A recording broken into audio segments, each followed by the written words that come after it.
Howdy, folks. I'm Scoryth, the Crimson Renegade, and welcome back to Silent Service 2. The last time I played this game, probably been a couple of years. The last time I did, I was doing just showing off the single battles of the game, just kind of showing off the general gist of the game and how it worked. And I actually got a request to play a full war career, which is essentially like the campaign mode of the game, if you want to put it in like modern day gaming terms. I actually got a request to play the war career mode, so I thought I'd go ahead and do that. So let's get started. You guys want to see what how I kind of went over like the basics of how the game works in the previous recording session, the previous sessions, in the playlist above this episode. So if you guys want to find out how the game works in more detail, check out those episodes. I think I went in detail about that. So I'll just skip all that and get right to the game. So let's go war career. I'm going to go on... I'm going to go on... I'm feeling a little confident, so I'm thinking about going on normal.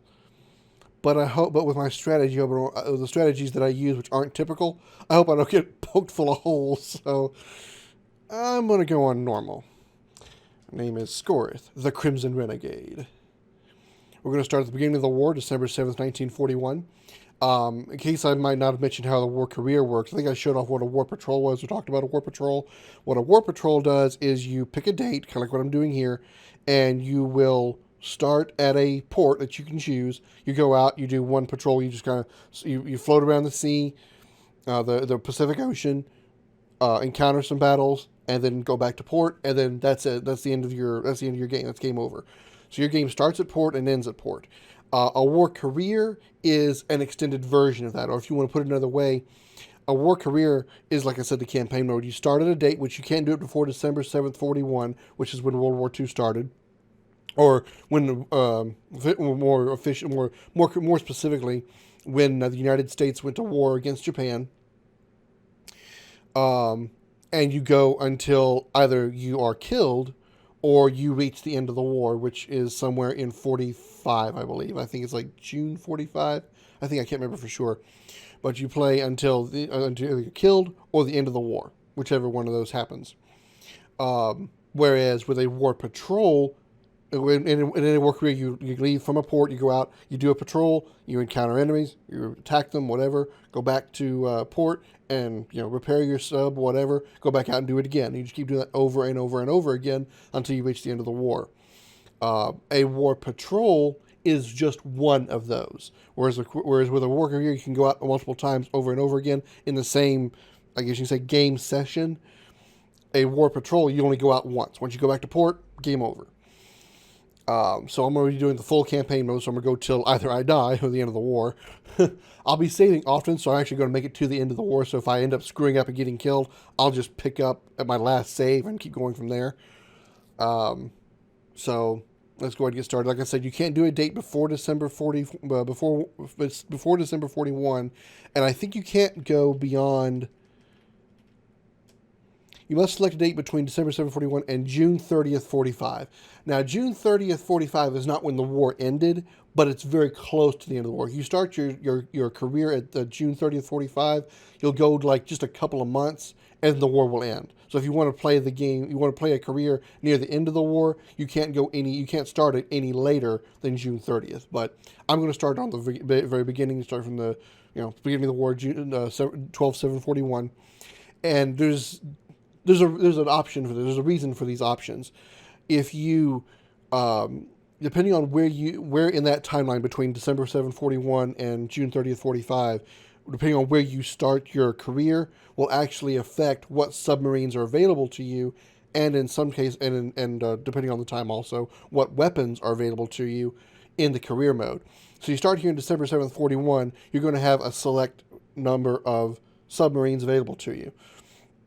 As you proceed through the war and technology improves and stuff, you'll gain access to better submarines as you proceed through the war.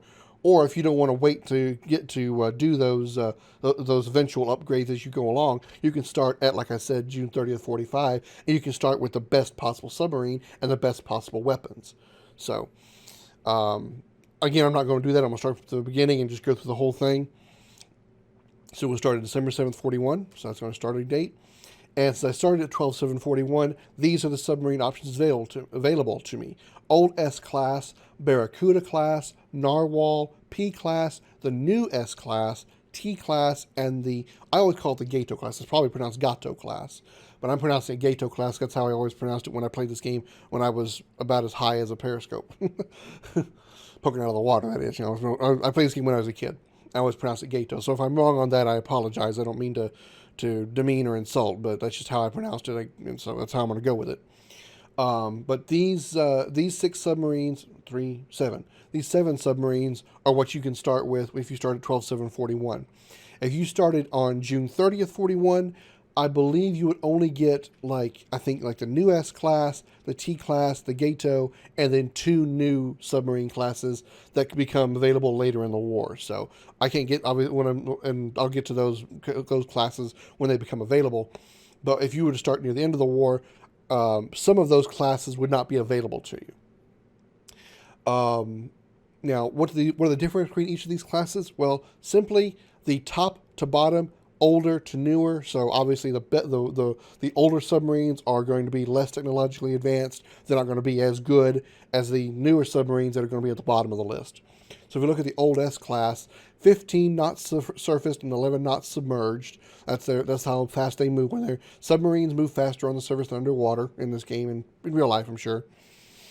And like the original versions of these submarines, these types of submarines truly existed. Old S class, Barracuda, Narwhal, Gato, they all were true real submarine classes in the war. So that's one great thing about this game is its historical accuracy. I believe the stats of these submarines are also accurate. The old S class submarines had only four bow tubes and 1 stern tube, and 1 4-inch deck gun. So you go get onto the Barracuda here, 16 knots surface, 8 knots submerged. And you can kind of get a profile pic in the upper right-hand corner of what it looks like, what they look like. So the Barracuda can go faster on the surface, but is slower underwater, but also has a 25-foot deeper test depth. And what test depth means is how deep the submarine can go before it starts taking damage from water pressure. Typically, your test depth is a kind of a guide, but not a guarantee. So you can usually go just a little bit deeper than the test depth. I would recommend not going more than maybe 100 feet below the test depth of any submarine you do. Obviously, the deeper you go, the less likely you'll be detected by the enemy. But also, the deeper you go, the more likely you're going to damage your submarine. So I would recommend not going any deeper than 100 feet on any sub that you're using. So as you can see, the Barracuda goes 225 feet as opposed to 200 feet and has 1 extra stern tube as opposed to the S class, and the deck gun is 1 inch larger. So there you go. And then we're going to skip the rest of them, go all the way down to the Gato class, which is the top end, 20 knots surface, 10 knots submerged, which is vastly greater than the S class, 150 feet deeper, so you can go down to 350 feet, or if you want to use my numbers, 450 feet. 6 bow tubes and 4 stern tubes, so you start loaded with 10 torpedoes as opposed to the 5 that you get here. You have the same deck gun as you do on the S class, but the gun is not really that crucial because you're not going to be using it that often. I will be using it a little bit more often than probably you should. I won't be using it against warships. I'll be using it against pretty much merchant vessels, because I want to save my torpedoes for taking down the warships. The Gato class, in my opinion, is the best submarine. If you want a little more firepower with your deck gun, you can go with the T class, which, as you can see, has the same stats pretty much overall to the Gato class, except its it's hard to say. Its test depth is 25 feet shallower. It's only 325. Has the same amount of torpedo tubes, but it has a 5-inch gun instead of a 4-inch gun. So you can do a little more damage with your deck gun if you wanted to by going with the T class. But I prefer the Gato class just because it's what I've always gone with. The T class is 1 knot slower, but 1 knot isn't really that big of a difference. But I just prefer the Gato class. So that's what we're going to go with. Also, another reason I want to go with the Gato class is because I've actually been aboard a real Gato class submarine. It was the USS Drum. I may have actually mentioned this in my previous playthrough. I don't know if I did. It was the USS Drum, located in Alabama in the Battleship Park in Mobile Bay. For those of you who may not know, in Mobile Bay, Alabama, there is a historical park dedicated to the U.S. battleship, the USS Alabama, located in Alabama, obviously. And there, not only is the battleship USS Alabama there, but the USS Drum submarine is there, along with a vast array of airplanes and other war machines that were from World War II. And of course, they're all spread out there in the park, which is really cool. But I've actually been aboard both the Alabama and the Drum is a Gato class. So, and I have actually encountered the USS Drum in this game. So they were not only accurate in getting the classes, but also the names of some of the submarines, maybe all of them, I don't know, in this game, because I have actually played as the USS Drum in this game, and that was just so cool to be able to play the in a game the submarine that I've actually been on in real life. That's really cool to me. I mean, maybe a little. I'm not really a history buff. I'm really not.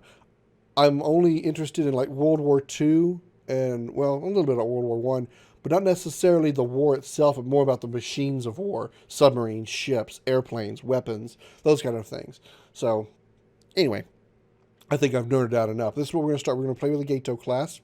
So let's get started. Here you can kind of, this sort torpedo type, you can kind of select a type, default, or not default, but like a difficulty, kind of like a difficulty setting. If you choose historical torpedoes, during World War II, is a little history lesson. Early in the war, American torpedoes had trouble going off accurately because of some technical issues with the torpedoes, the way they were built and designed. Early torpedoes that were fired by submarines and some that were dropped by U.S. Aircraft would either detonate early, or they would hit an enemy ship and just dud out, not detonate at all. And what historical torpedoes does in this setting here, it occasionally, when you fire a torpedo, if you hit a ship, will occasionally just say dud torpedo. The torpedo was just useless. I don't want to bother with that because that's just a little too realistic for what I want to deal with. So I'm going to go with flawless torpedoes, meaning every torpedo that I fire, as long as it hits the target and hits the target at at least the minimum safe distance, it's going to explode no matter what. There is a minimum torpedo distance. Obviously, you can't shoot a ship that's point blank in front of you. Your torpedo won't go off, regardless of what setting you have here. I believe you have to be at least 300 yards away from the enemy before the torpedo will arm. So if you hit an enemy, hit anything before that range, or I say hit anything as there's anything other than enemies. There's nothing but enemies in this game. If you hit an enemy at a range of less than 300 yards, the torpedo will not go off. It'll just dud. So let's go into flawless torpedoes. We can pick our sub base here. This is the Pacific Ocean map here. This is what we're going to be playing on.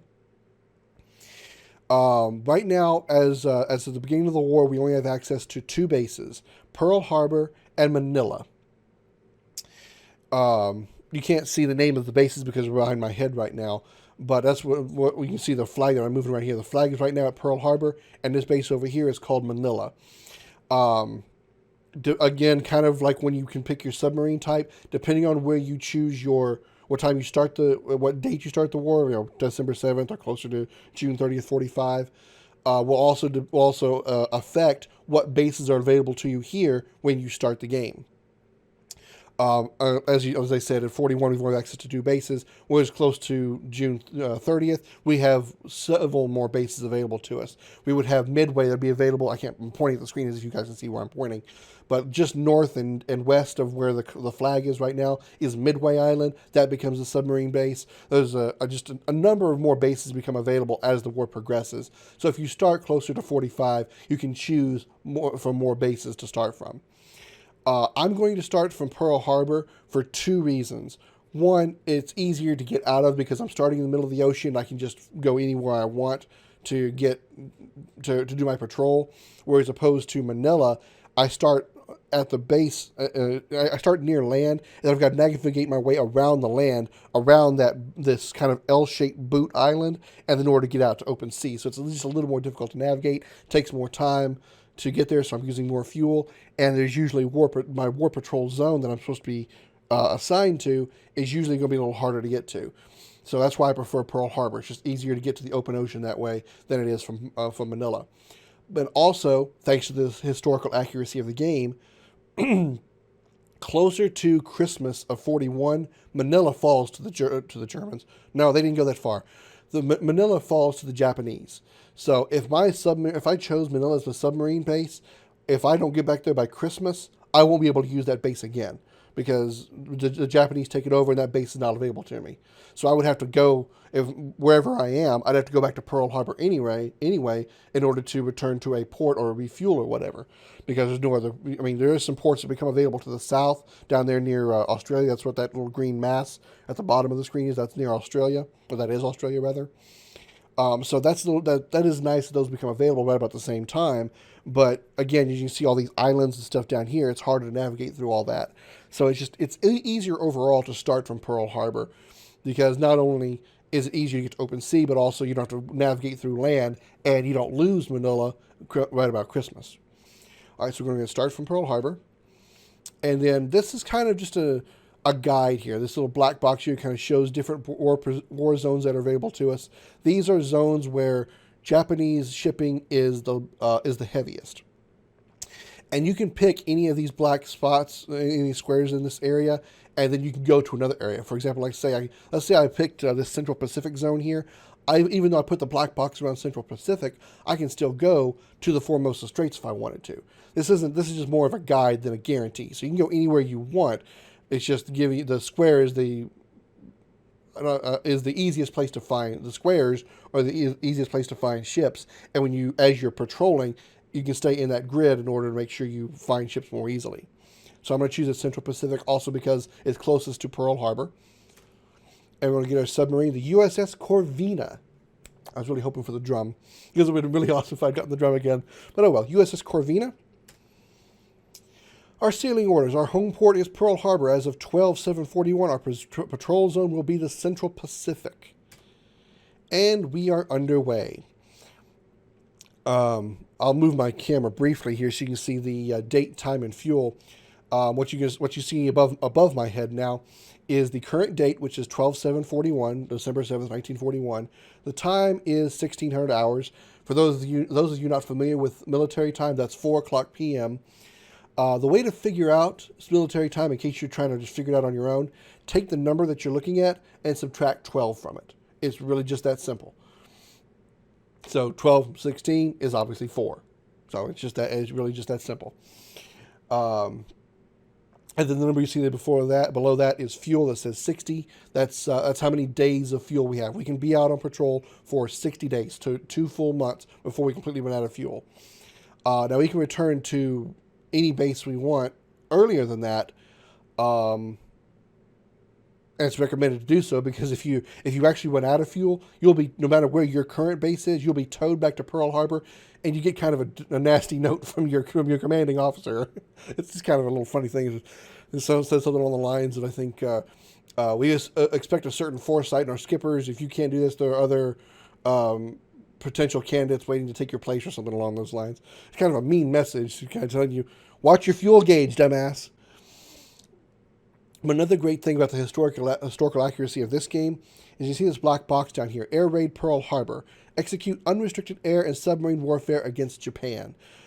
As we proceed throughout the game, there are going to be events that occur on certain dates, and those events are going to appear on the screen here and are going to tell us about certain events that happened during the war. As far as what it does for us as the player, it's jack diddly squat. Very, very little means anything to us.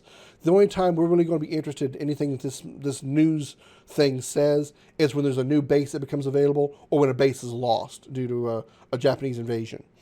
Other than that, we're not really going to care about anything that it says.